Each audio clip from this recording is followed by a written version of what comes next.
What is up, everybody? We are back for another episode of The Real and the Rare. I'm your host, as always, Stephen Rychel, and we have another combat sports athlete joining us this afternoon. And what we got joining us today is a nightmare. He's an absolute nightmare. He's Justin Street, BKFC fighter. We're gonna have a lot of fun this afternoon talking about BKFC, everything in between with the combat sports world. We got a lot of stuff going on right now, and couldn't have him on a better time. Appreciate your time today, Justin. Thank you. Likewise, Steve. I mean, it's an honor to be on the show, brother. Yeah, it's been I think you've had a fight or two since the last time we had you on here. I think we had a panel of guys the last time we had you on here, but different platform, different program, but we're gonna still all the same. We're still gonna have some fun here. Okay. Getting right into things. Obviously, big fight last night for the UFC, and people were talking down on the divisions, the division champions here. So we just had someone basically referring to the title holder last night that he was the GOAT, right? I'm like, what? Demetrius Mighty Mouse Johnson is the GOAT of the men's flyweight division. It doesn't matter. 100%. I mean, it doesn't matter. Somebody said that around Daniel Cormier. He's like, that's kind of crazy. It's Demetrius Johnson, right? That's like saying LeBron's better than Michael just because you're young. Take that back, man. That's Demetrius Johnson. I could not agree more with not only Daniel standing up for Demetrius, but the way people think. Like everyone consistently run around. LeBron's the GOAT. LeBron's the GOAT. LeBron is a generational athlete. Do not get that mistaken, right? But in my opinion, the way I view him, he's like Cal Ripken of baseball. He's the Iron Man. He has played so long in this league. He's got so many of the records and things like that because of his longevity. So he is a once in a generational athlete, but he's no Michael Jordan. He's got all these records though, but how many rings does he have? He's what? He's a 4-7 in the NBA Finals. So yeah, I mean that's no comparison to Michael Jordan, nor is it a comparison to Kobe Bryant. So. Yeah, but like my thing is like, listen, he's neither one of those men. It's his. When we talk about like, and it's not a diss on LeBron. Everyone thinks it like oh, you're just hating on LeBron. I'm not hating on him. You guys just want him to be the GOAT so bad, and it's not what like. There's certain things you need to meet that criteria. Michael was perfect. I'm a Kobe Bryant fan myself. Yeah, but like he had a mentality how he went about the game, right? There was a certain way he went about the game. He respected his guys, but he also played it in a way. How many times have we seen the bad game, bad loss, or whatever? There's 30 seconds or so, and LeBron stomping his way off the court. Walking into the locker room. Game's over, and you shake your opponent's hands like a man, and take your loss like a man. And like the excuses we hear about it, like, oh, it's body maintenance and things like I don't want to hear that nonsense. There's a way you go about things, and he just goes about it the wrong way. And I think that's probably his biggest deterrent is why people don't view him as such.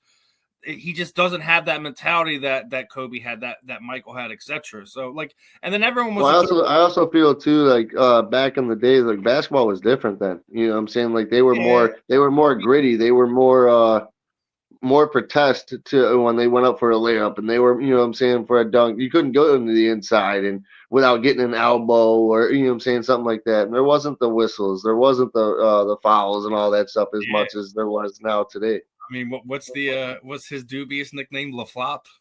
Yeah. I mean that's what this league. That's what he's made the league. Since he's came in. Yeah, I mean, like, listen, I got the utmost respect of what he's done. Keeping basketball as relevant as it has, but like I agree, like it was a different time when since LeBron's been in the NBA, the numbers have gone down.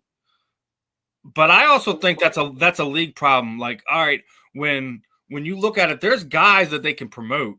There's guys that but what they've done is the super team thing has happened, and that is also a LeBron thing.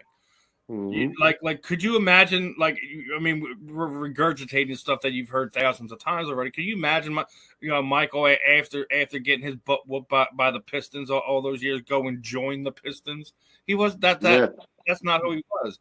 Now, granted, they brought some guys in there, they drafted some guys, but they didn't go out there and go and find the superstars to add to their team. I think the biggest. Nor was Michael Jordan the one picking his team. No, he didn't have anything say in it. He didn't have any say, he didn't have the say that them drafting Horace Grant, them drafting Scottie Pippen. I think the only person he pushed for was when, Dennis Rodman was bouncing around everywhere in the league. He was like, bring him here, man. I need that rebounds. I need that toughness on my court. Yeah. And that's a free agent signing. That's not like going to make a trade and ripping him away from team. Obviously, he played a part in those Pistons teams, but listen, there was a different mentality, and just some of these guys don't have it. And even getting back to what we were talking about, Demetrius Mighty Mouse Johnson, for a lot of people, he's on their Mount Rushmore of greatest all-time mixed martial artists. When we're talking, by far at ease. I mean, this guy, he held. What, for a decade? He was the champion. He was the greatest fighter for the longest time, forever, as long as I can remember. I'm never going to forget the flying armbar. When he hit that flying armbar, it was just like, forget about it. Forget about it, dude. It's not even about him hitting the flying armbar. I mean, the fact that the setup, the way he set that up to go into the flying, that's more, prestige than what, the actual armbar. Yeah, it was definitely an interesting setup, a great way to kind of go about it. I want to get your thoughts on something, right? I came across something a couple weeks ago, and it just kind of irritated me. You've been to grappling tournaments and things of that nature, right? So, yeah, came across this one, right? You go to this Naga tournament, and this girl's arm looked like some dog had kind of gone after her. She had what the hell? Locked in a rear naked choke, and was like, the whole time the girl's sitting there biting her. Now, this is her arm post match. Obviously, when she pulls her arm up, they DQ'd the girl, all this other stuff. But to basically sitting there saying she only bit down on her once. I'm looking at the girl's arm and looks like I see at least like 5 or 6 different. It looks like a pit bull went crazy on her forearm. I've been across some crazy stuff that I've seen happen at some of these tournaments, especially when we're talking Naga. We're not talking IBBJJF and above, right? That is probably the craziest thing I've ever seen. Crazy. That's hands down. Now let me ask you something. You're ever in one of those tournaments, something like that going? You're getting thrown out, right? Like no one's biting you, right? Oh yeah, no, I'm dropping elbows. I'm dropping. You know what I'm saying? You're going night, and I'm gonna see the blood to my vengeance. Yeah, like I showed my daughter this. Who she was competing at those tournaments where she's like, Dad, I would have gotten thrown out initially, and then when they seen that my R, they would be giving me apologies. But trust and believe, I'd have been thrown out initially. Yep. Oh no, 100%, dude. She's like, I would have picked her up, speared her on the top of her head, and just started raining down blows until somebody ripped me off of her. Yeah, no, I've been in some grappling exchanges, man, where it's it definitely starts some conflict, and you're getting out of that, and you're coming, like, hey, dude, like, what the fuck, with your training partner, you're going back and forth, but. To see that, that's like a whole nother level, dude. Yeah, I see now. I was just like, whoa. I've seen some crazy things. I've seen little girls break grown women's arms on a grappling match just because she was too proud to tap out. Girl was an Army Ranger, had a 15-year-old girl snap her arm. I was like, okay, that's just. Stupidity and pride. You've been doing it a lot longer than her. Just because she was a little girl don't mean anything like that. Yeah, let her snap your arm. Now that little girl's gonna have that tormenting her for the rest of her life. Like, oh my god, I snapped that lady's you arm. Gotta think about you just mentioned it. You gotta think about the other side of that. They're probably just as terrified of the fact that they got matched up with you in the first place, and then thinking that I just broke this woman's arm. What did I just do? So like there's so many different levels to that, but it's just like sometimes people don't think about that. Their pride gets in the way, and we've seen it a lot of times in this sport. And some funny stuff about this one. Obviously, everyone knows who Quentin Rampage Jackson is at this point in time. Do you believe what he is saying at this point in time, that he's made more money in 8 months of streaming, doing his Jax podcast, than he did in 25 years of fighting in combat sports? Now, this is a man who was in pride. I don't believe that. He's fought in the UFC, was a world champion for a period of time. Obviously, has had sparring matches verbally with Dana White over purses and stuff. In all honesty, I mean, I don't doubt it, because the way that our world has come to, I mean, it's all about the streaming, it's all about the YouTube videos and the whatever else. Like, so I mean, look at Jake Paul. Look at Logan Paul. I mean, look at those guys. You wouldn't even know about these guys if it wasn't for their streaming or whatever else. So, I don't necessarily doubt it, but do I? I mean, I don't know. 5 years of fighting, it could be 8 months of streaming. I don't know. But I mean, I can honestly say, as a fighter, man, I mean, we don't do this for the money, man. Mm-hmm. So I mean, that's what it all boils down to. I mean, I'm not going to sit here and go into numbers or anything like that, but what I will say is that we don't do it for the money. We do it because we want to have our hand raised in the end, and because we're out to prove that we're the best in our divisions, or we're the best in general. And that's what we train so hard for, and that's what we put all the blood, sweat, and tears into every training session and every exchange that we go through. I would say I'm with you. I'm like 50-50 on this one. 8 months of streaming. I'm like, but you have to think of the other things, like the sponsorships that he has on top of the money that he probably makes off of just the streams himself. The interviews that he's done over the last 6 months, all of them are pretty fun and exciting. So, well, he also already has a big name, so it's not like he's starting off as a nobody and trying to build up a clientele, or get all these followers. He already has that. So I mean, for him to make a video now, it just has to get the views, and once it hits the views, he's getting the profit. But also, he has the money to have it promoted properly to get to all those people as well. Where streamer A or B who are just starting off, and they have to pay for that $25 or $10 things to bump it up into the algorithm where it's nothing for him to have that done, or have a sponsor do it, or whatever. So it's I mean, he's wiping his ass with $100 bills. I don't know if it's $100 bills, but yeah, he's at this point in time, I wouldn't be surprised if he is wiping his butt with money. and speaking of the money thing, seeing this last week, and I just can't believe. I really can't believe this. Mike Perry said he might be forced to retire after a massive financial error, claiming his accountants had dropped the ball on his earnings for the Jake Paul fight.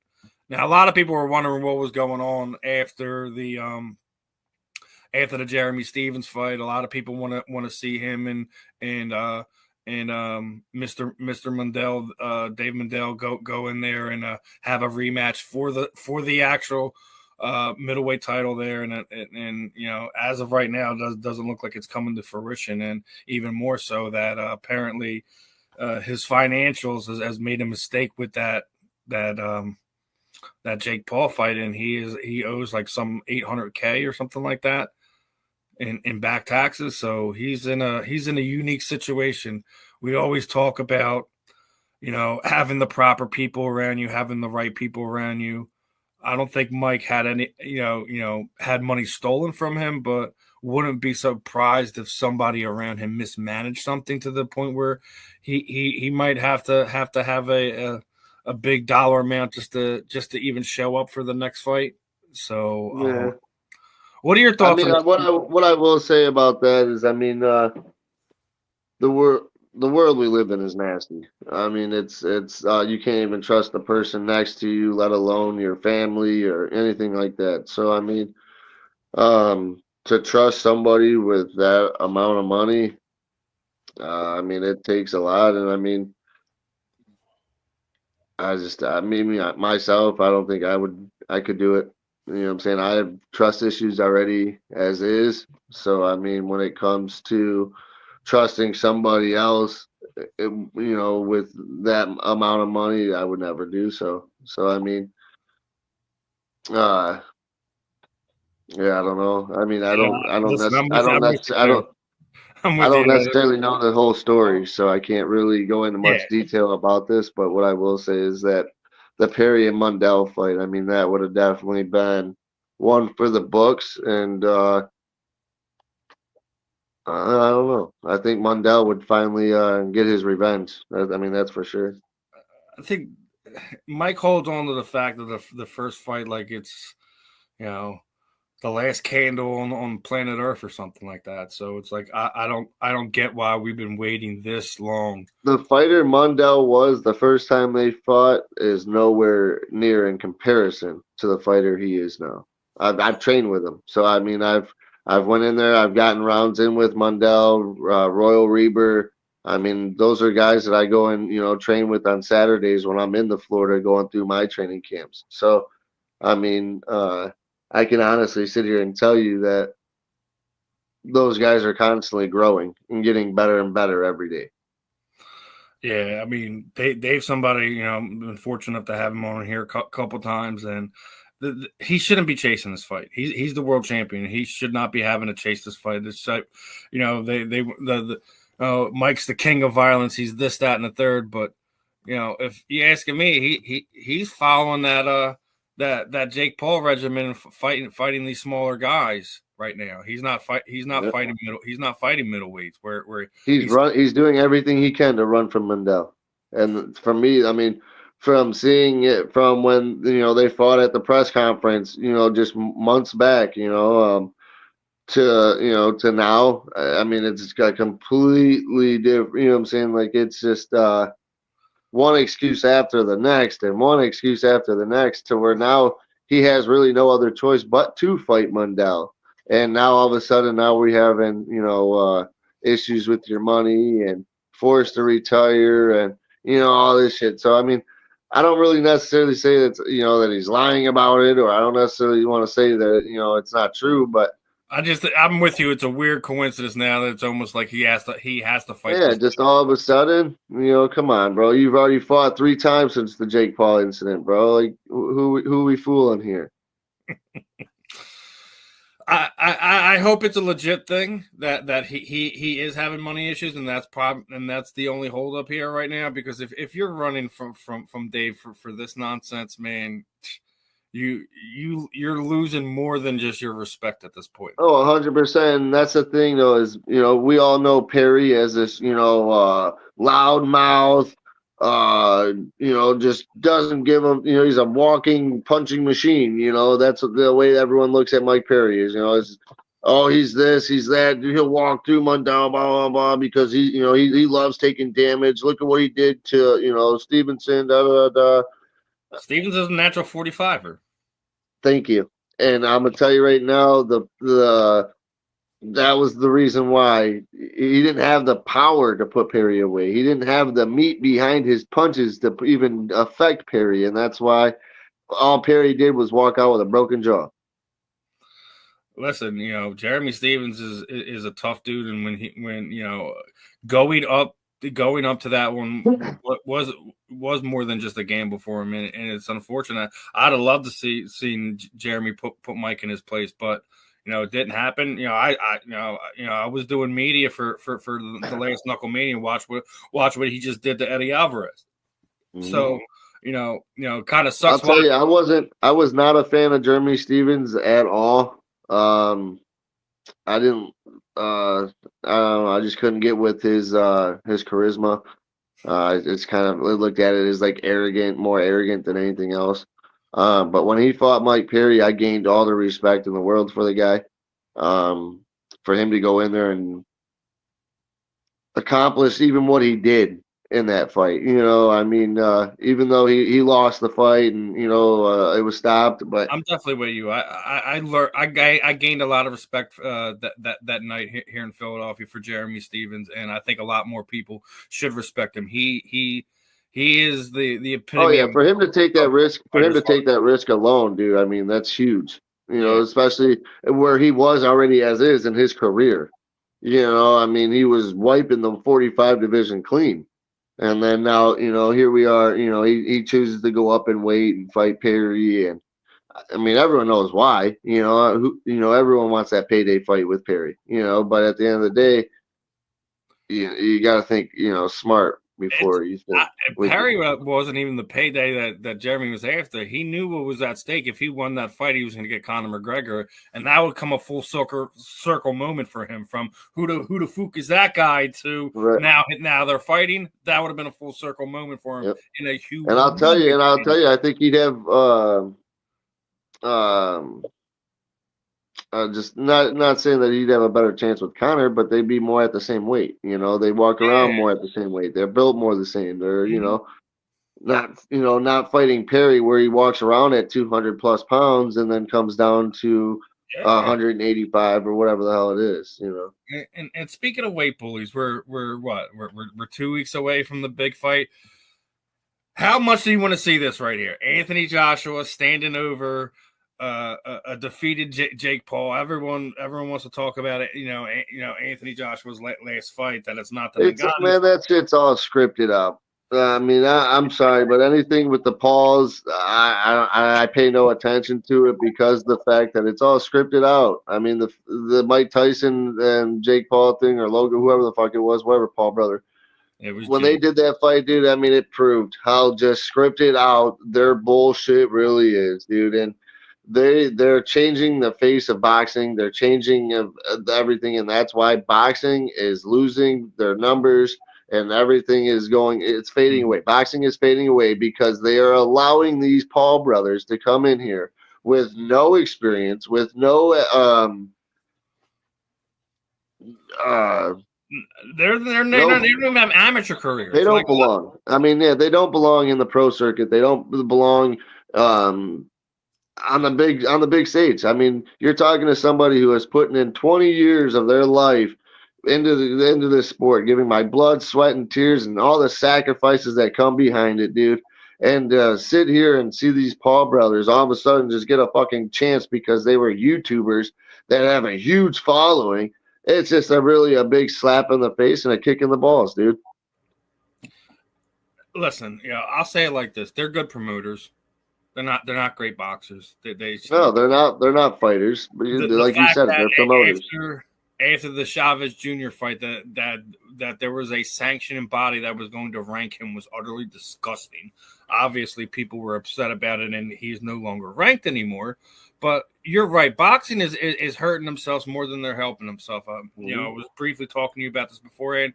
I'm going to play a couple videos. Just going to be, about almost 3 minutes of total. First is going to be the WBC president talking about the Terrence Crawford situation, and then we're going to have Terrence's response, and then me and you are going to kind of talk about our view on it. So for people who don't know, Terrence Crawford was stripped of his WBC title because he wouldn't pay them $300,000 as a sanctioning fee.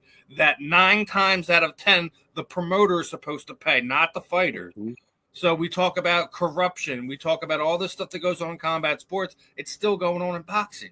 It's politics, man. And I'll tell you, that's what steered me away from boxing a long time ago when I was making my return already as the 2-time Golden Glove champion, and I was robbed by another guy, all because this referee and all the politics that went into this fight. And who I was fighting was Emmanuel's son's nephew.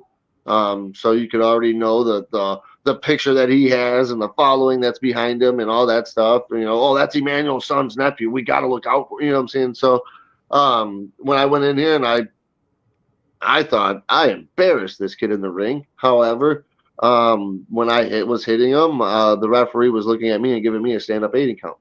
I'm like, hold on a second, bro. Why are you counting at me? His head's bobbing around like a bobblehead, but yet you're not giving him any counts. you're counting on me. My coach jumps in the ring, tried throwing, a fit, whatever else. A referee then told my coach if he doesn't get out, he's going to DQ me. So, of course, my coach gets out of the ring. Crowd's booing him. The crowd's going nuts. We end up finishing the fight. Afterwards, they escorted the referee that was in the ring out of the ring and out of the arena because people they wanted his head. I mean, he was, it was bad. They were throwing stuff at him, spitting at him, calling him every name in the book. I couldn't believe it. But, I mean, it just comes to show you that the politics, that were 15 years ago are still today, if not worse. And we're going to see it on firsthand right here. First, let's see what the WBC president has to say of the situation. He did not comply with the rules. Then he moves up to super middle and makes the fight of the century, beats Canelo, makes $50 million or around that.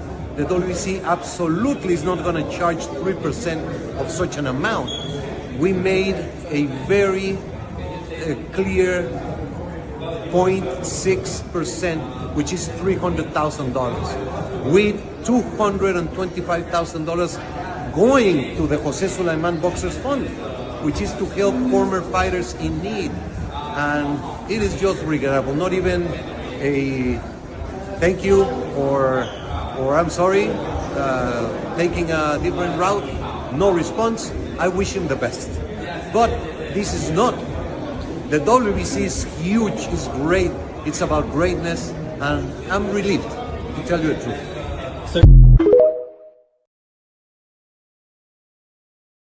So, man, the funniest part is how he's trying to tell us that it's for the retired boxers fund. That I think that's the funniest part of the whole video. Yeah. It's towards the boxers funds. Yeah, please. I want one of these boxing reporters, Ariel Helwani. Somebody go and show us where that money's really going, because please, I'd sure the fuck like to know, because $225,000 towards the fighters funds to where it's supposed to help bring up all these other newer fighters. Who are we putting $225,000 into that we're bringing up a new face? You see the suit that dude's wearing? That's where it's going. It's going to 100%. That and all his private jet and everything else.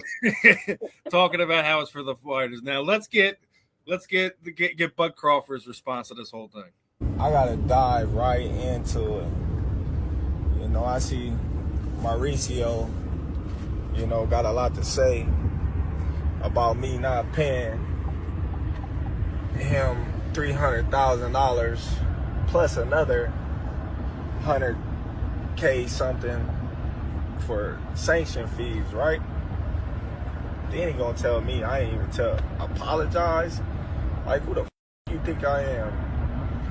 Boy, you better slap yourself and paying your ass shit. You talking about pay you $300,000? What makes you so better than any of the other sanctioned bodies? Huh? Answer that question. What makes you better than the WBO, the IBF, or the WBA?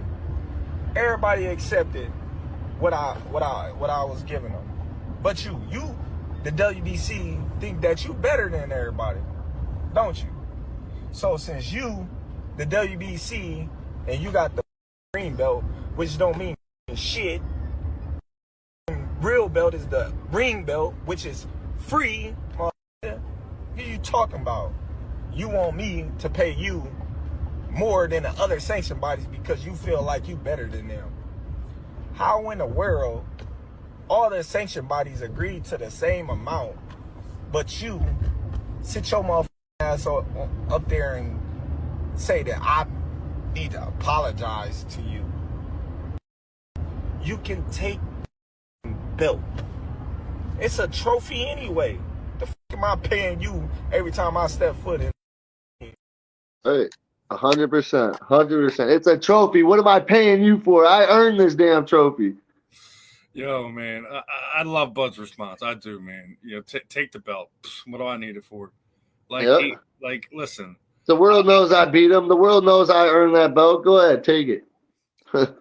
This is why that boxing is just so messed up. And he just hit it on the head. Like all the other belts, sanction fees, they're fine, whatever he was paying for him, and he wants $300K on top of the fight he had before that. Where another $100K.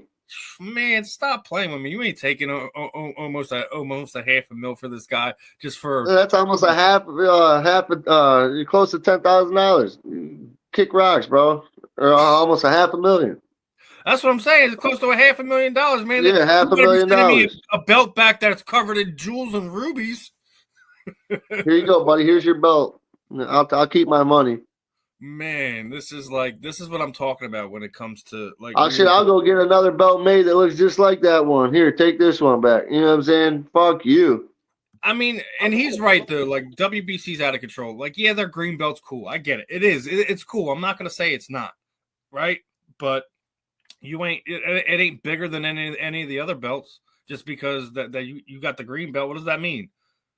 It doesn't mean anything. Well, it's green because all the money I gotta pay you. Is that why it's green? Yeah.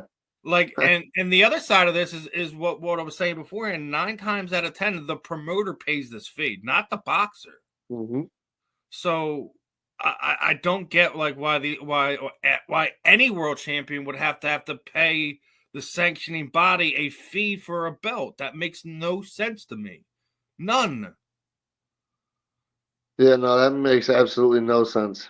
I mean, if they had an agreement worked out, then by all means. I mean, if he signed the contract that he agreed to all this, that he was going to pay this money, then by all means. But if there was no upfront contract about this money being negotiated or anything such as matter, then yeah, I mean, go ahead, take the belt, please, because you ain't touching my money.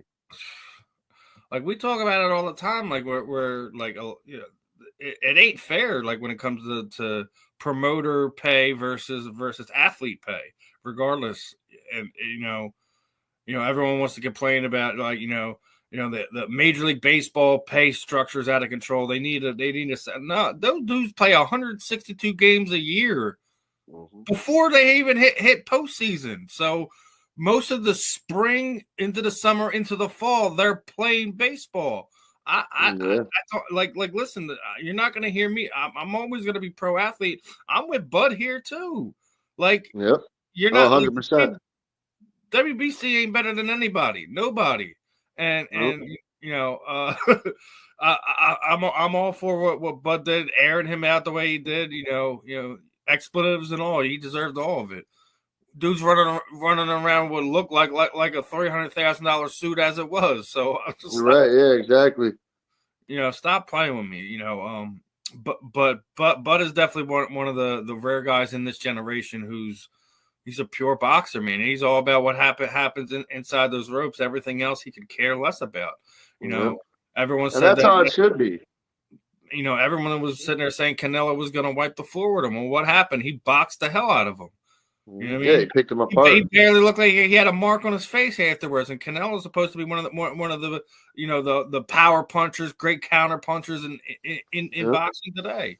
So it's like, you know, I don't care what anyone decided they were going to pay you in the past. Like, listen, I don't like anyone sticking their hands in a fighter's purse, and especially for something as ridiculous as like a sanction fee for your title. Stop playing with me. Yeah, and I'll tell you too, especially because out of all people that should know these promotions, WBC, WBO, IBF, they should all know what these fighters put in, all the sacrifices that these fighters put in to just go through camps to prepare for these fights, to come out onto your show or out onto your stage and give you a worldwide performance that is going to be, you know what I'm saying, a show for your numbers to go skyrocketing. You know what I'm saying? Like, I'm giving you a chance to, you know what I'm saying?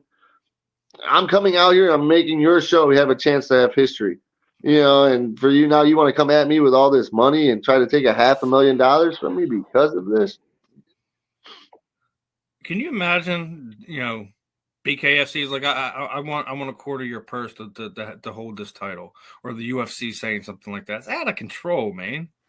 Honestly, I couldn't even imagine BKFC doing so, because what I will tell you is this: Dave Feldman believes in all these fighters, and that is the difference of me fighting for BKFC or any other promotion, dude.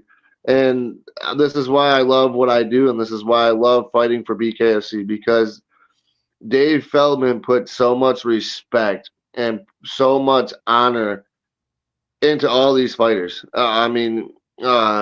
He believes us. He believes in all of us. He sits there and he does everything that he possibly can for all of us fighters to make us comfortable. To make sure that those last little few days before that fight are as easy as possible for you. It's very well put together. It's just the whole BKFC staff. They look out for all the fighters, and they're more for the fighters than they are anything else. And I think that's what separates BKFC from a lot of the other promotions out there. Yeah, and Dana's not perfect, nor is he the biggest villain ever. But like this past controversy with Tom Aspinall has kind of hurt him a little bit. Obviously, sitting there saying that Tom wanted a way out. It's came out. He hasn't been medically cleared. He had some major damage done to the eye because the Cyril Gane fight, and somebody was asking him, and you see the timeline, the comment here, that he's not a bleeping dummy. He wasn't. I don't blame him for taking the the DQ for that fight or however that ended. Your overall health and longevity is more important than any title, any potential. Anyone who's seen that fight, no fighter would have continued. None. I don't care who you are. I don't care if you have balls of steel, dude. Taking a finger to the eye the way that he did, dude. His eyeball, like that finger was all the way up in that eye. It even cut the eye, the eyelid. I hate having something wrong with my eyes. It happens every training camp. I get a glove to the eye or whatever else to where it like scratches my cornea or abrasion across your cornea or whatever.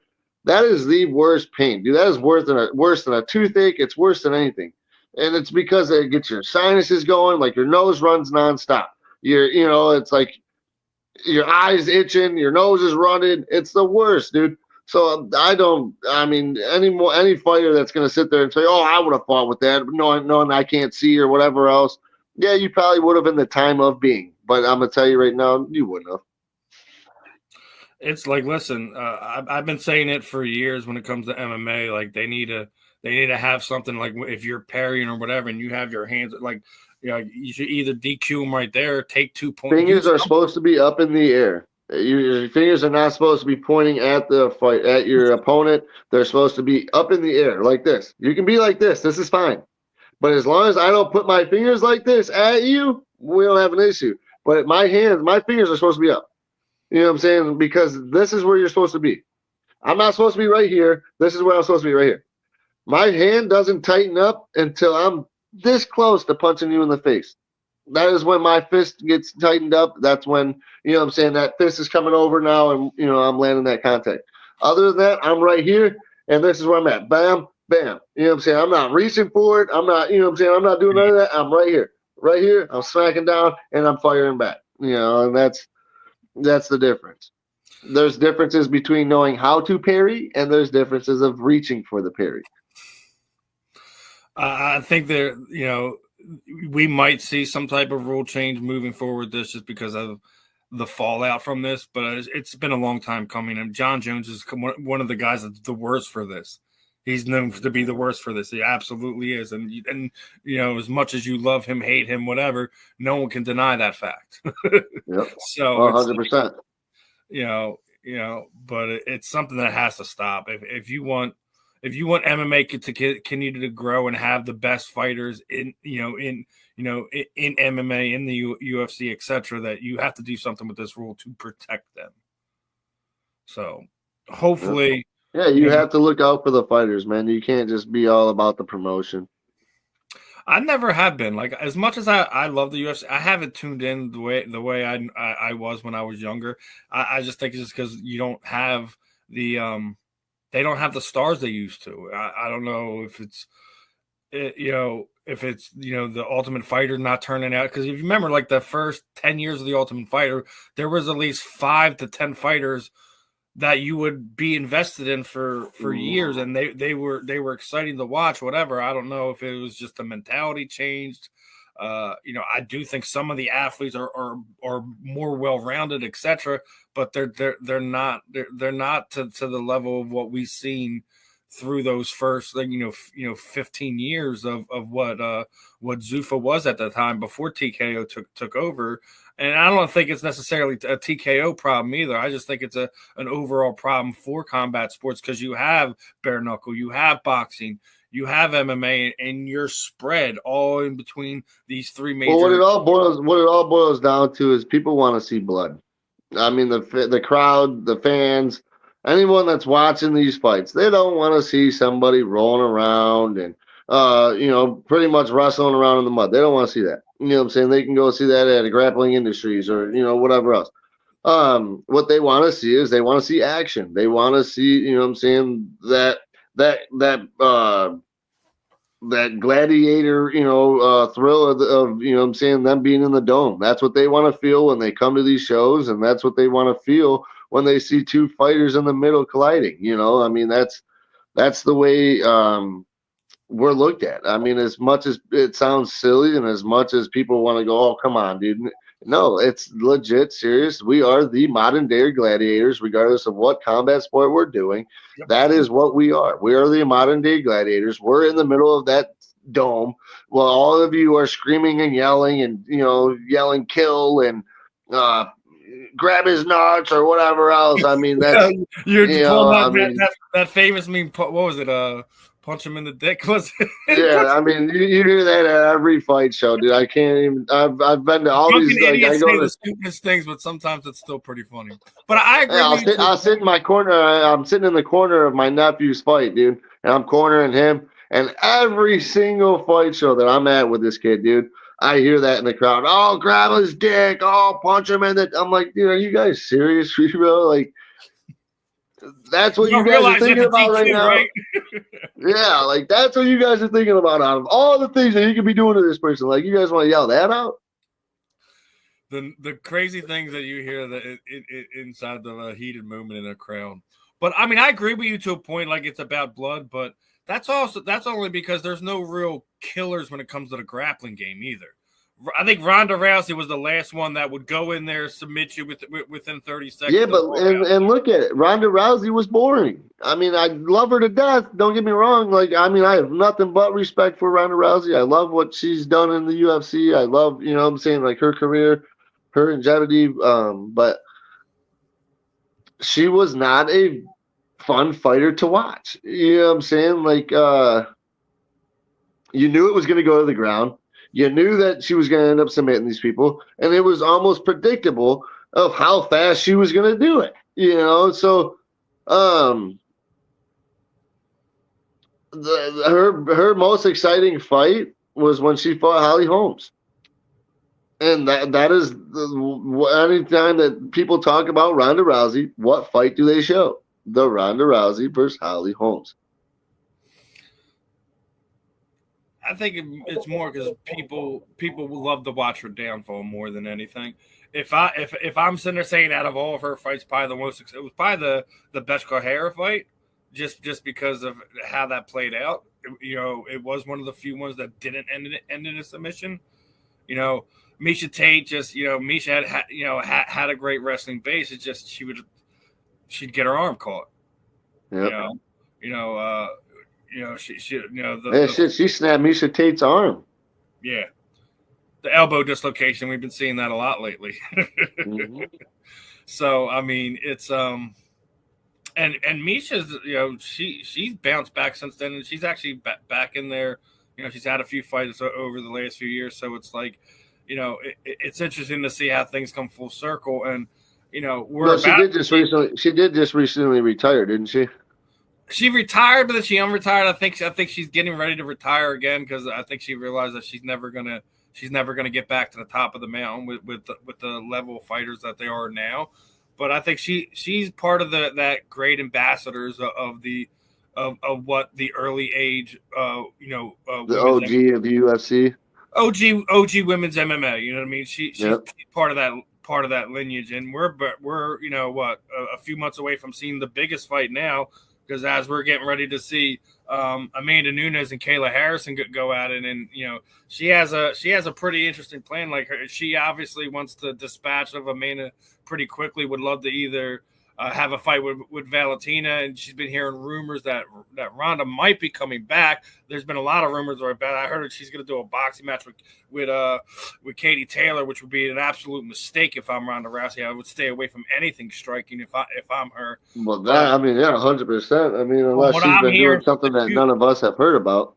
Yeah, listen, stay away from that, please.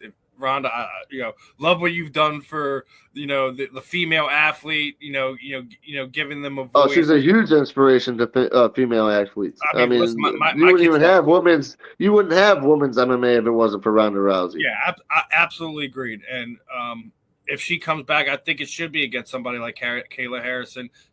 Ronda was a judo medalist. Kayla was a multiple time gold medal judo champion in the Olympics. I think that has more to sell than any potential boxing match. I would stay away from that. I would.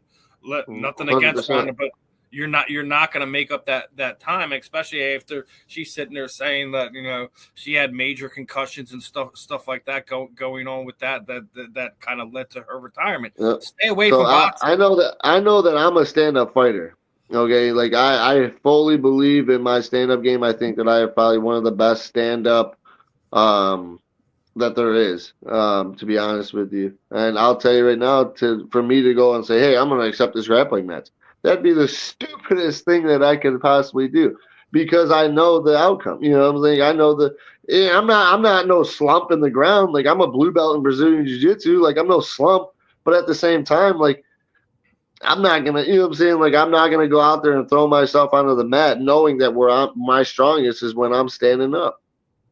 If I'm the UFC, I either push for the White House, Kayla Harrison versus Ronda Rousey, Olympic champion versus Olympic champion, or you do some UFC BJJ thing, have them headline that, do something like, don't put Ronda in there. Well, they have that grappling combat. That's what now. I was saying, like that UFC BJJ thing that they've been launching. Like, do something like that. Don't have Ronda doing something crazy like that. Like, I love what she's done for the sport.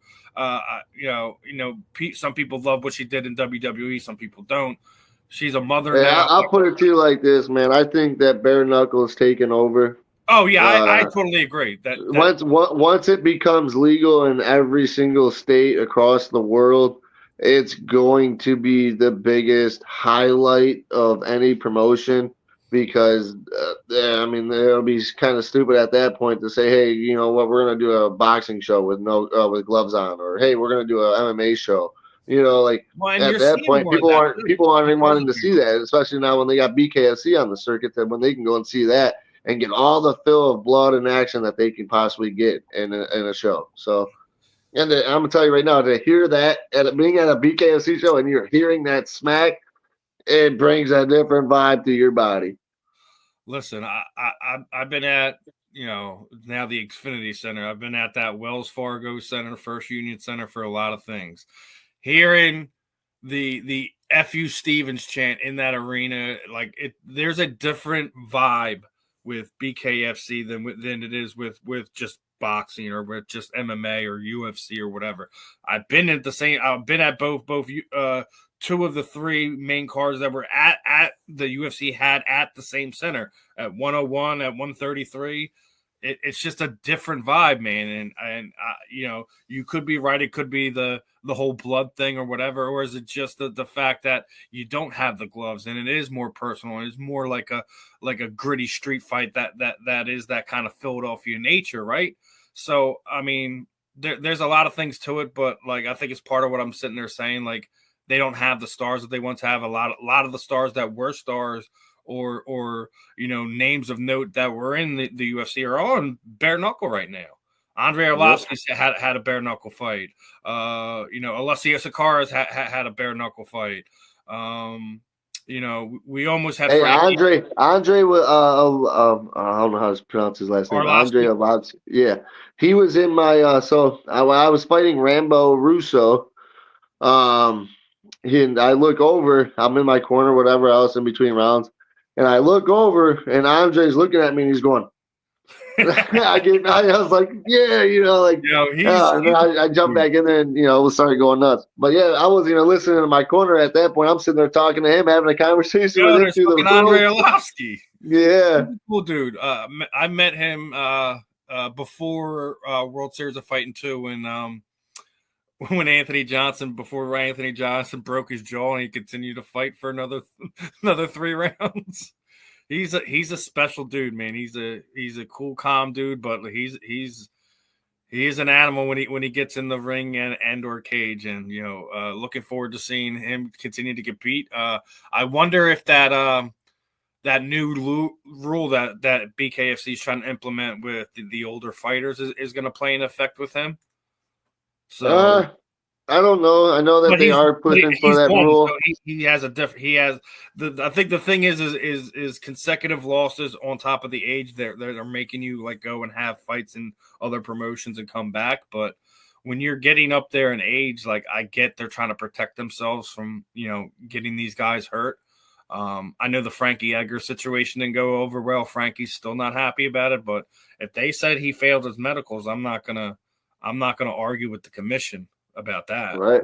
So I mean, that's what it all boils down to. I mean, he said he had clean meds. He had clean medicals, but that the commission failed him ultimately after the fact. I'm not a doctor. I'm not going to argue. Granted, I wanted to see, Jimmy Rivera and Frankie Edgar fight in New Jersey just because it's freaking Jimmy Rivera and Frankie Edgar. We want to see that matchup. Right. I will always say this, sometimes we do have to protect the athlete from themselves because you guys. Well, us fighters aren't going to be the one to tell you, hey, we're not able to go. So, I know myself. With a broken hand and all, I'll still be able to. You give me that call and I'm jumping in there tomorrow. You know what I'm saying? Like there's nothing that's going to stop me from getting in that ring. So. My mentality, my heart, just who I am in general. Like I'm gonna take that fight. I'm gonna go in there and I'm gonna have every aspect and I'm gonna come out on top. So I guess that's the the frustrations that we go through when we're told no. You can't do this. Well, hey, you don't know my body. I broke my neck, fractured my C7, broke a vertebrae, dude. I was told I was never going to walk again, play contact sports again. All right. And I told this doctor flat out, I said, listen, I want to do physical therapy. He says, nope, it's going to make it worse. I said, well, then you're not my doctor. I want a different doctor. I told my dad, I said, Dad, look, give me a different doctor. I said, I don't want this guy. I said, he doesn't believe in me. He doesn't believe that I'm going to walk again or whatever else and do what I'm destined to do. Then I don't want him as my doctor. Get him out of my room. So my dad got us a different doctor, whatever else. We changed hospitals, whatever.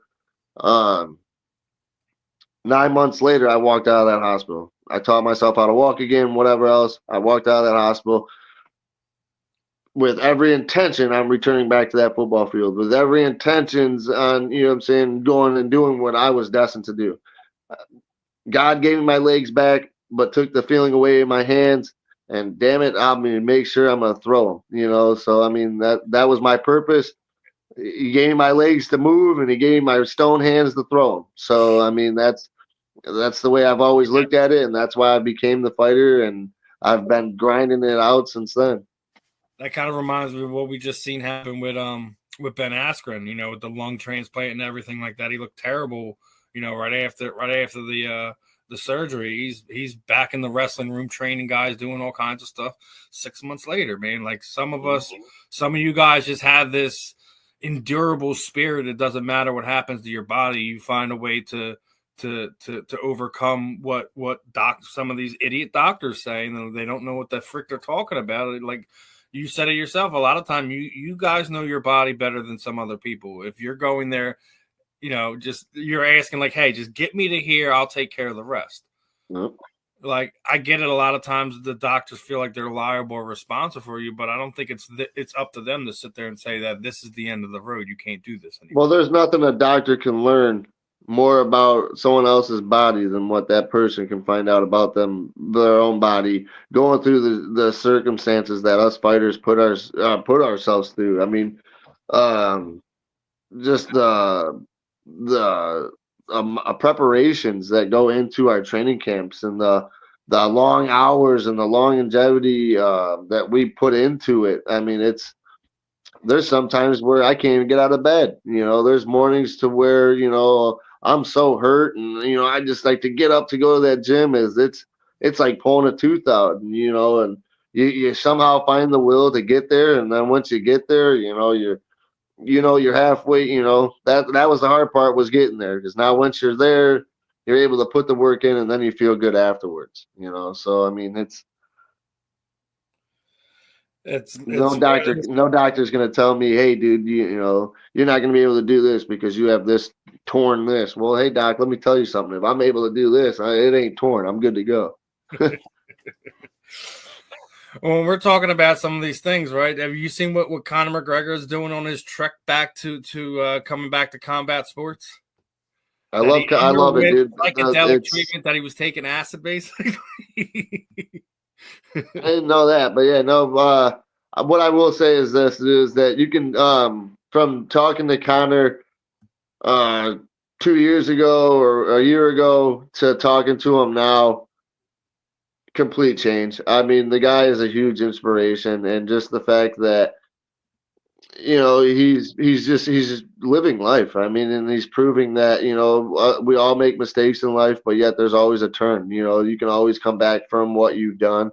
And I said it, be the fighter that you once were, or if not better, and it's a true inspiration, dude. Like I'm so for it. Just talking to Conor recently, not my last fight, but the fight before that. I mean, he was just, you could see it in his eyes, like you could see like his determination to be back in there, his like that itch is back, and like the old Conor McGregor, dude. Like you can see it. It's in his eyes. The old Conor, because the guy that we've seen in his last few fights against Khabib and Justin Poirier, it wasn't him. And I think it was more of his stances has changed, and like it was. I would say it was the preparation that goes into the fights. I mean, he didn't take him as serious. I wouldn't say he didn't take him as seriously, but I would say is that he didn't take the camps as seriously. He wasn't eating right. He wasn't dieting right. He wasn't doing what he was supposed to do, what he normally does. His normal regimen, he wasn't sticking to it. He was a little bit partying, a little bit, enjoying life. Like, enjoying life, exactly. That much money, you're going to do the same things too. You're going to enjoy life. 100%. I mean, fuck, you're talking to somebody that came from nothing. You know what I'm saying? So, to get to the top and to, live wealthy and to live, comfortable. I mean, for myself and for my kids, I mean, and that's huge. And that's, what I'm saying, by all means, that's what, what I'm doing it for, is for my family. And, for them to say, hey, one day when they're older enough and they're telling their kids, like, hey, your grandpa was a BKFC champion, he was the 135 dominant fighter, he was this or he was that, and the videos and the stories that add up to it, like that's what I do it for. I do it because I want, my kids to live wealthy. I want my kids to see that, if you have a dream, you got to stick to it. You got to stay the course, keep one foot in front of the other, no matter all the doubts, no matter all the people telling you you're not going to be able to do it. It's stupid, whatever else, flick them off and keep moving. You know what I'm saying? Because at the end of the day, you're the one that makes that choice, not anybody else. Yeah, he's I say it like this. We talk about it a lot of times. We love to watch the stars fall, but it's even more special when they dust themselves up, pick themselves up, and rise back up again. 100%, dude. I'm all for Conor coming back specifically in BKFC. I don't think he should take any more MMA fights. It's just he's not the same guy that he was in his youth, regardless of training camps or not. There's not a fight in there that really makes sense to me. Like, granted, I think that Michael Chandler should get his fight. He should honor that last fight that's left on his UFC contract and walk away. Yeah. But I think that BKFC is more of what he should do moving forward. Regardless of mentality, him being part owner or whatever, I just think that's more suited to where he should be. I mean, me personally, as much as I love him coming back to wanting to fight again and everything else and just getting healthy again, me personally, I just don't think it makes sense for him to fight again.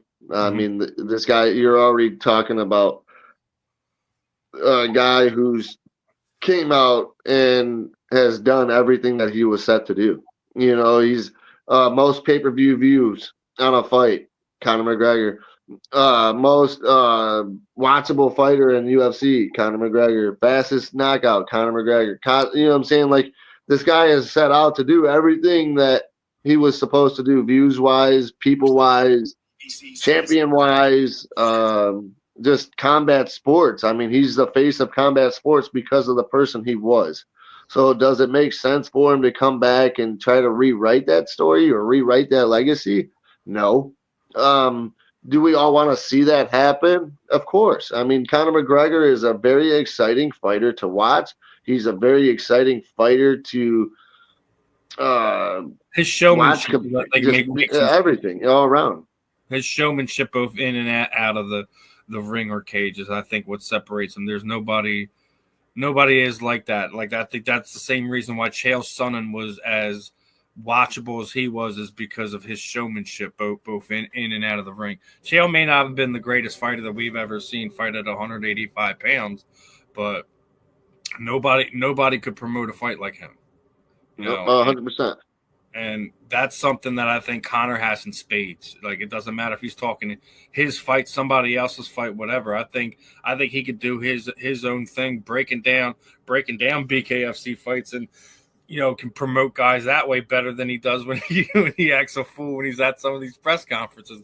But that's who Conor is. I mean, he has a special vibe to him when it comes to it. The people want to watch what he's doing, what he's talking about, etc. And I think that's where that's why he has the most sales. He was one of the best fighters in the world at multiple weight classes at one point in time. But like we sat there and said, the athlete has changed so much over the last 10 years. I don't really see a fight that makes sense for him. I would love to see him get back in there and compete again, but in the right fight, in the right matchup, that makes sense. Yeah.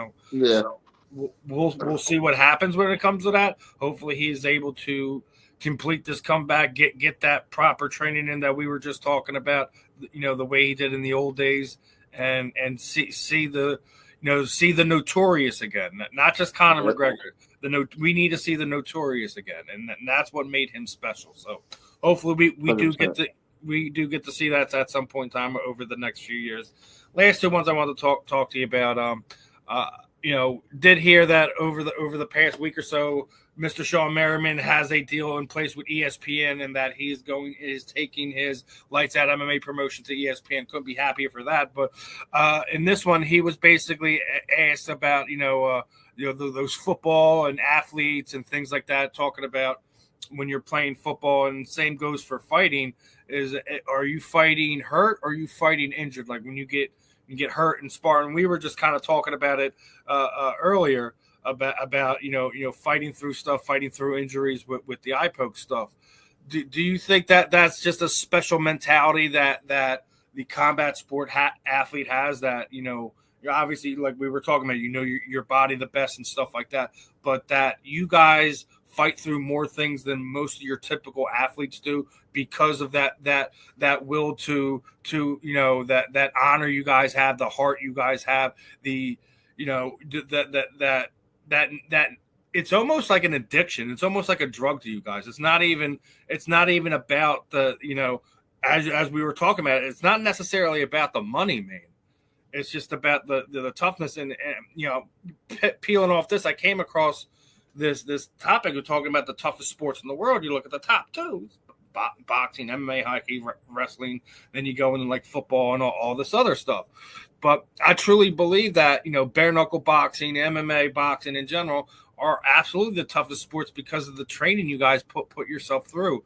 But do you kind of resonate with what Sean was saying there, that a lot of you guys have that question you have yourself: are you injured or are you hurt?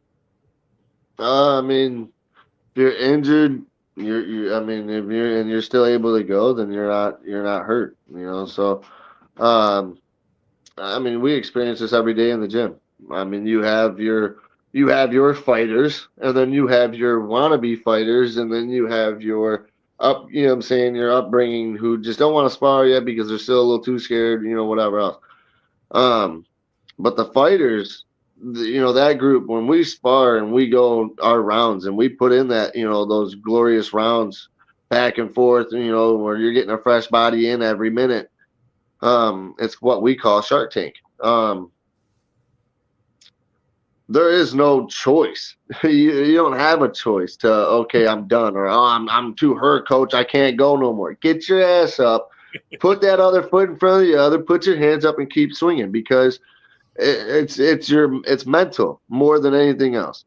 A fighter, when they think that they're injured, it's more their mental being hurt than there is anything else.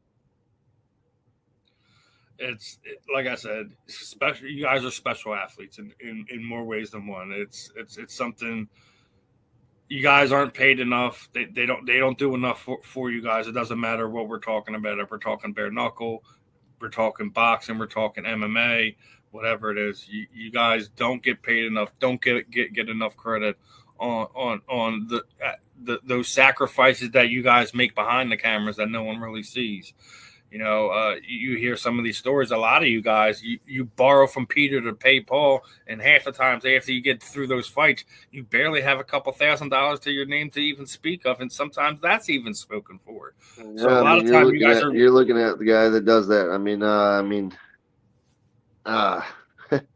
don't want to get too personal with my lifestyle, but I will say this: my family's living in 2 separate houses as of right now. And it's. We're working on it. It's progress to putting it, the family back together, and coming in, living underneath the same roof again, whatever. But as of right now, my 6-year-old son goes back and forth, and it's a pain in the ass. It sucks. I hate it, but unfortunately, it's the way things have to be because of financials, and it's crucial. I try to do everything in my power to, better it and to, keep moving forward and, look at the glass half full. But, it's when those late nights and you're sitting down and you're thinking to yourself about, like what the hell you have and what you got going, dude. It definitely, it is hard sometimes to keep pushing forward. It is hard to, know that you're on the biggest stage of combat sports right now, and you're winning fights and you're whooping asses, but yet you're still not where you want to be at in life, and for your kids' sakes, for your family's sake, and for yourself. It's rough, man, and like I said, I never downplay anything you guys go to, but talking about you a little bit here before we get ready to wrap this whole thing up. Winner of your last 2 out there, you're able to go to the matchmakers, go to BKFC, and make any fight you want for yourself. Is there someone specific you want, or you just want a ranked guy to get you back up on their list? What is the next ideal matchup for Justin the Nightmare Street? I want top 5, dude. I definitely feel like I am the best 135er in the division. I only have 1 loss in the 135 division, and if you watch that video and who I fight and where the fight takes place, that fight goes either way, dude. My 1 loss at 135 is against Justin Ibarola, who just took the champion, or just took the belt this past Friday. But That's my one loss at 135. I've beaten anybody else at 135 that they've put in front of me, including Rambo Russo, who they talk so highly about. I mean, I put him out in what, 2 rounds, 3 rounds. So I definitely feel like I'm way above that. So I mean, I definitely think that I should get my ranking that I deserve, and that I should be able to fight a top 5 guy. So you want a top 5 guy, or you want a name guy? Somebody like John Chris Garcia. Give me Chris Garcia. Give me Nathan Maines. Give me any of those guys. You know what I'm saying? Like, it doesn't matter who you give me at the 135 division, but just know that, you know what I'm saying, I'm coming in there and I'm holding, you know what I'm saying, I'm gonna prove that I am the best 135er in the division, and that belt belongs about one person's waist, and that's mine. That's what I want to hear, brother. I love it, man. I couldn't. Hopefully, you get these type of matchups moving forward in a perfect world. This time next year, hopefully, we see you fighting for that belt, trying to avenge that one loss you have. That's the stuff that makes matchups, that makes fights, styles make fights, all that. Yeah, I mean, if you in the fight world, I mean, it would make sense. You know what I'm saying? Not to just give me the belt fighter. Obviously, don't give me just that rematch right away. Yeah, obviously, I got to fight somebody that is a contender, before moving into that position. But I mean, fuck, I'll fight Ryan Reber. I'll fight, I'll fight any one of these guys at 135 to prove that, that belt goes around my waist. Now, beforehand, I was telling you I wanted to play about 2 more videos for you before we get ready to wrap this up. Obviously, a lot of different sports are popping up outside of other sports. We see what BKFC just did with BKFC Ice. Kind of mixing hockey fights with bare knuckle, looking like the first 3 events there has been pretty good. Definitely like they had some women on the last event there. But came across this one. This league's called Run It. It's basically a. And I'll tell you, meeting that woman, you'll never even know she's a fighter, dude. She's most down to earth. Like, you would never expect her, and like, as pretty as she is, like, you would not expect her to be fucking throwing on ice skates and all this hockey gear and getting in there and doing this punch robot shit. Like, dude, like, it blows me away. I was just talking to her at my last fight. She was there and supporting and everything else with another BKFC fighter, Ice Wars. But yeah, I got affiliated with a few of them, and it blew me away to talk to her. I mean, that was the one that blew me away the most, because she's just so nice and just so down to earth and just whatever, and just. I'm like, "Will you really get in there?" And she's like, "Yeah, I just fought." No. I'm like, "Yeah, I did. I seen you on the video." I said, "But that don't look like you now." Yeah, man. So let's check this one out. This league's called Run It, and this is basically a small portion of what. Hey, show me the one where they knock out each other. Yeah, show me that video, right? This league's called Run It. It's basically a small portion of Australian rugby football. So yeah, for this minute. Here comes the, y'all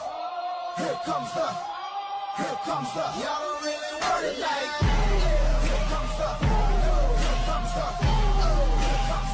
don't really want it like, here comes the,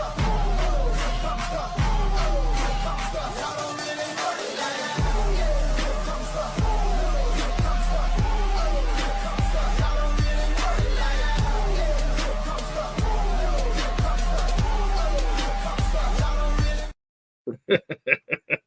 These guys are nuts, man.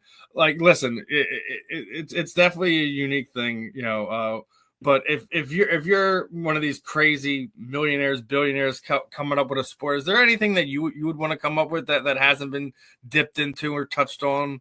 Like I said, we're seeing what BKFC's doing with Ice Wars, these crazy guys down there in Australia with this Run It League.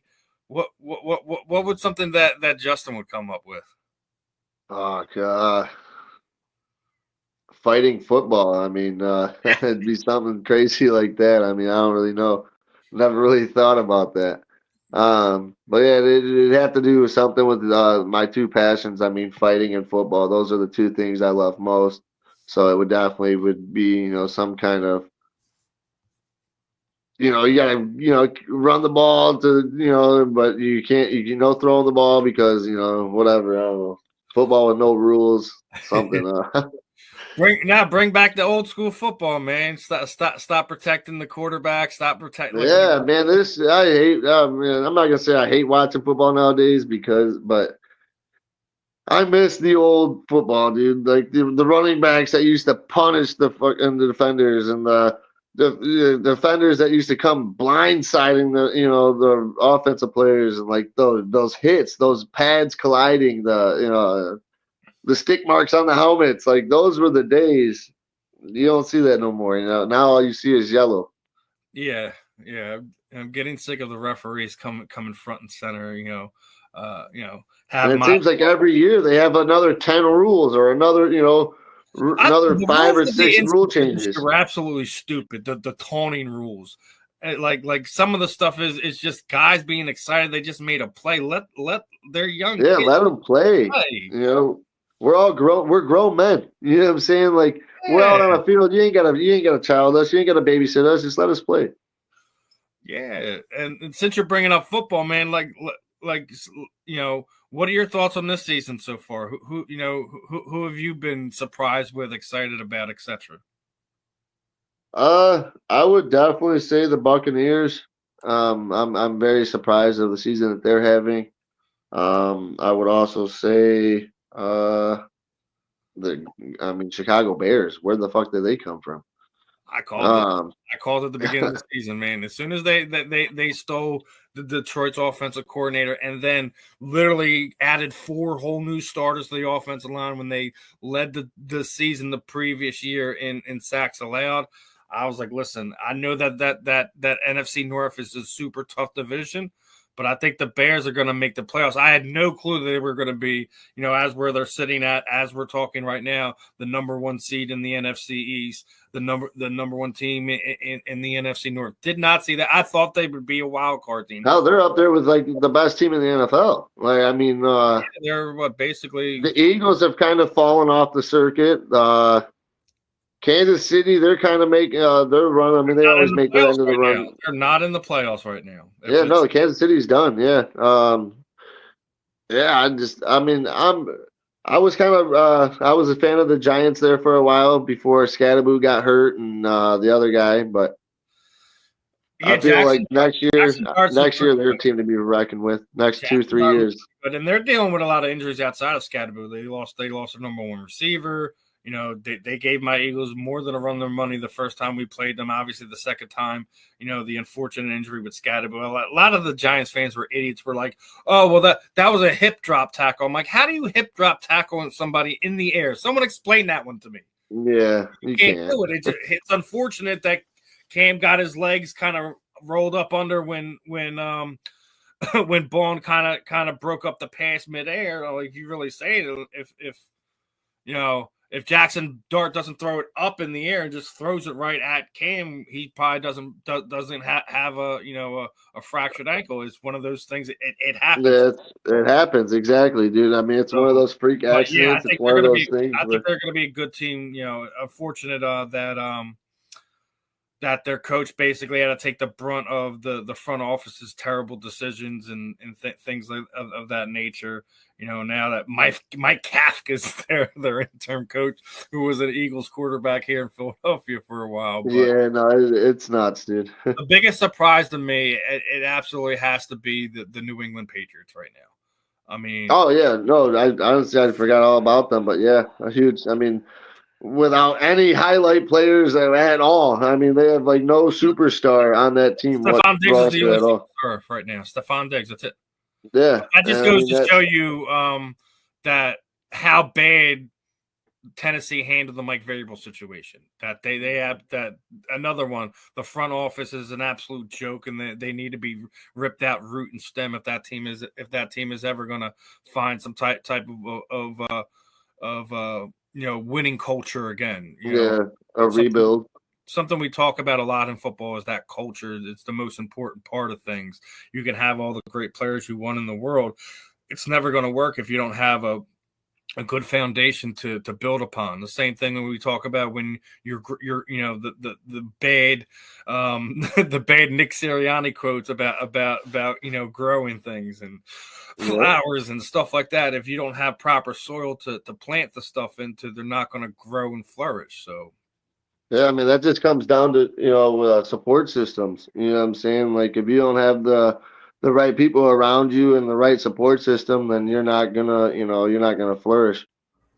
So, way early predictions. We're a month away before we hit playoffs. You have any favorites who you'd like to see in the Super Bowl right now?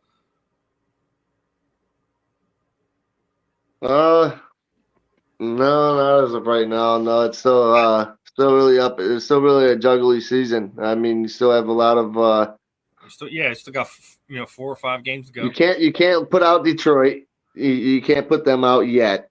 Not yet. They're still on the outside the hometown team. Thankfully, they beat Dallas last week and helped their odds to kind of get back in there. But the 7th seed has 9 wins right now. That's all I got to say.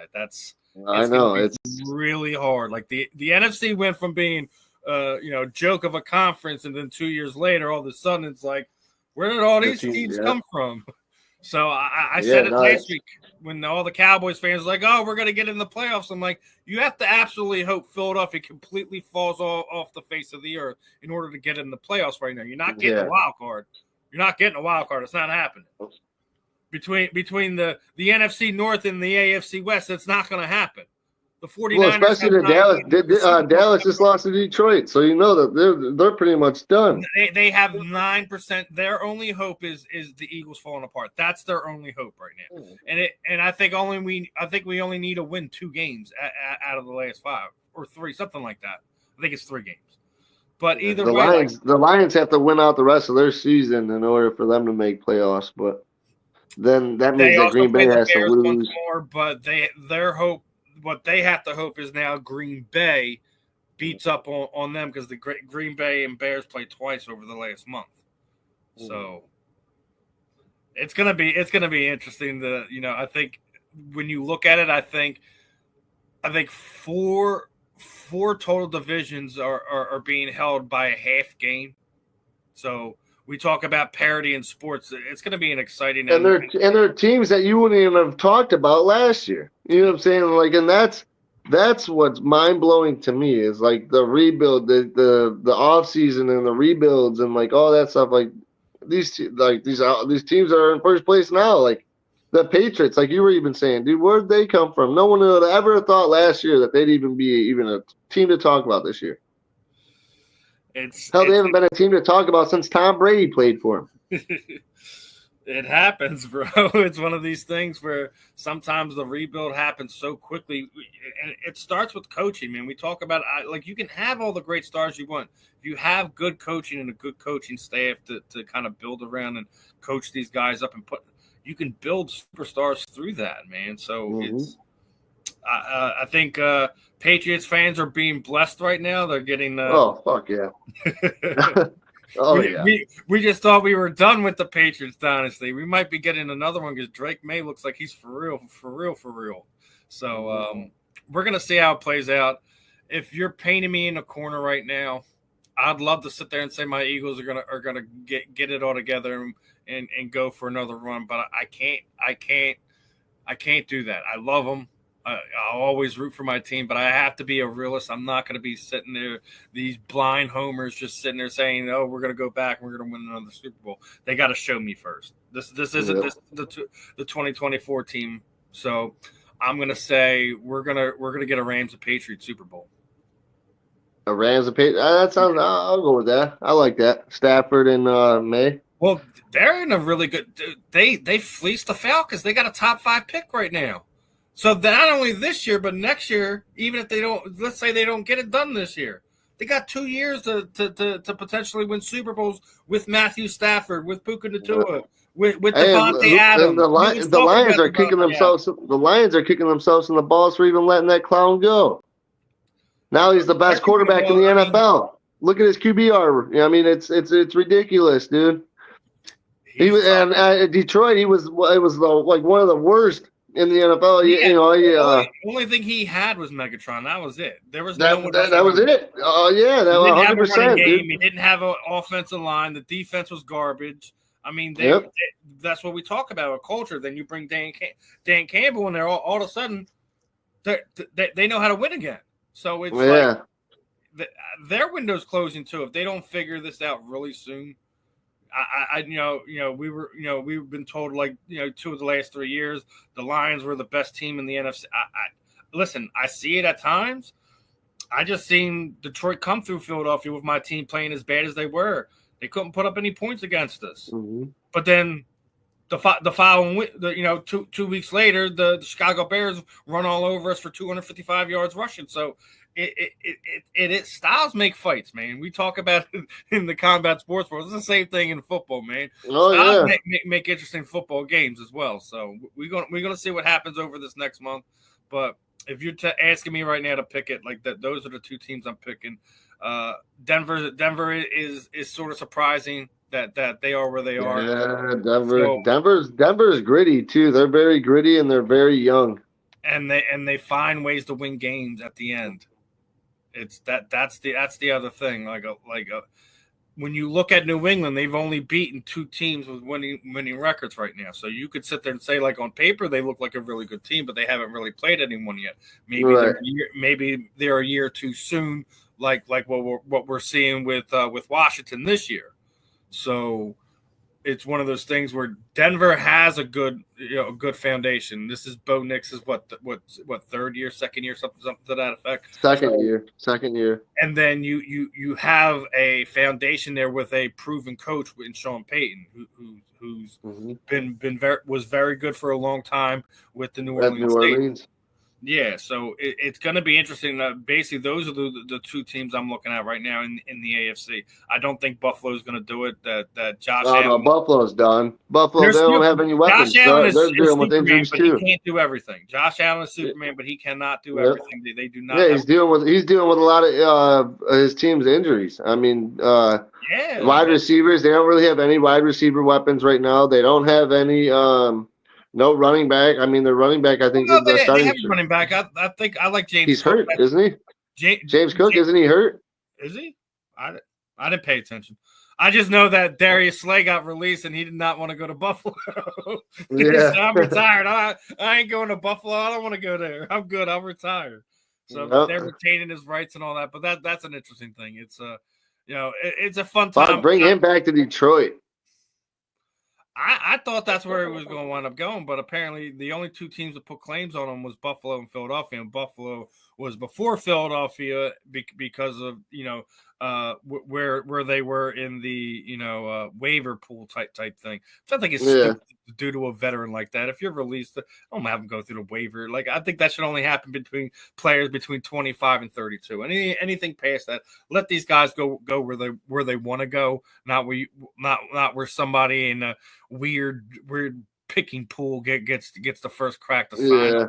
So that's a weird situation, but always going to have love for Darius Slay. Would have liked to see him finish it either here in Philadelphia or in Detroit, wherever he felt like he wanted to go to play out his, the final month of his professional life. Man, it's rough, man. Can you imagine that as a combat sports guy, you get cut, and then some promotion that you have no care to play for picks you up, said, "We have the rights to you. You're going to fight for us." Yeah. That's like I say the same thing to the regional guys. Don't ever sign a multi-fight contract with any local promotion ever. Should never happen. Yeah, I mean, I've seen it happen. I've witnessed other training partners of mine. They sign these multi deals with different promotions, and he got the call to the UFC and he couldn't take it because he was still binded in contract to this other promotion, and they didn't want to release their contract. I've seen it from a local guy that he locked in with this regional promotion type thing. BKFC called him. Apparently, this guy and Dave have some beef from the local scene when he was here in Philadelphia, and just blocked the fight just because he's a freaking POS. Like, how are you gonna do that to a guy that's like 35 plus, right? This is his chance to have a big fight for bare. Yeah, this is his last chance at that. Yeah, I was. That's just why the fight game's dirty, man. You know, contracts are dirty in a lot of ways, but when you do something like that to an athlete, you're just a world class piece of crap. I don't want to hear anything about 100%. As we get ready to wrap things up, Justin, what I typically like to do is kind of throw the proverbial microphone over you. Anyone you would like to thank, shoot out your social media sites, any sponsors you might have, any messages you have for, your listeners, fans, etc. The time is yours, my friend. Yeah, no, if you have a dream, stay the course and stick to it, man. Even though all the people that are gonna sit there and tell you, don't do it, it's stupid, you ain't gonna make it, da da da da. Stick to it, because only you can defer your life, and only you can be the person to make things happen. Don't rely on anybody else to give it to you, because nothing in this world comes given. It all comes taken. And then as on top of that, I would like to give a big shout out to all my sponsors. You got West Fit Nutrition with Mike Toller. A big shout out to them, and another big shout out to my home gym here, Stars and Strikes, James Benatal, and all my training partners. I couldn't be the fighter I am today if it wasn't for all you guys. And then I have Wally's Wonder World. I have Wally's Chicken. Al George's, Lisa, Alex Bello Ortiz's family. Thank you guys. Thank you all. I wouldn't be anywhere I am today if it wasn't for all of you. And, yeah. Well, appreciate your time as always, Justin, and definitely make sure anyone who does want to get into supporting our combat sports athletes, reach out to some of these guys. You guys don't realize how much your $50, $100, whatever it is to get on their sponsor regiment helps them out in between fight camps, to going to the fights, etc. Every little help means the world to these guys, these girls, all of them. So if you're one of these small companies, restaurants, etc., reach out to some of these athletes, because they need your love and support more than you can ever imagine. Yeah, it's huge. So as per always, my friend, appreciate the time. Appreciate you hopping on here this afternoon with me. We definitely got to do it again here sometime in the future. Hopefully, you get a fight announcement. You get one of those top 5 competitors in your division. We can see you really shine, my friend. Hey, yes, sir. I'm hoping so. I mean, I'm hoping I get on Knucklemania February 7th, but if not, then there's always more. But I tell you what, I definitely want a top 5. Give me Chris Garcia, Nathan Maines. Give me somebody. I mean, I'm ready to prove my time. So. All right, Justin. Appreciate the time today. Other than that, this should put a bow on this episode of The Real in the Rare. Appreciate everyone for tuning in this evening. I'm Steve. Hey, thank you, Steve. It's always a pleasure, brother. I say it all the time. I don't care how big, how small the athlete is. I always love learning something from you guys, picking your guys' brain, getting your thoughts on what's going on in the sports world. It's always good to have a conversation, my friend. Hey, always. Pleasure's mine. Thank you. Not a problem. You have a good one, Justin. Yeah, you do the same. Thank you. Not a problem. All right, everyone. That was Justin the Nightmare Street. And this was another episode of The Real in the Rare. Hope you guys enjoyed today's episode. Make sure you guys like, share, subscribe. We are about 62K away from 1 million views there on the YouTube channel. So if you guys haven't, please make sure you share some of the reels, share some of our exciting interviews that we have here on the channel. That's it for this afternoon. I will see you guys Monday back for JNS's Phillies Sports Stop. So catch you guys on the rebound, my friends. Peace out.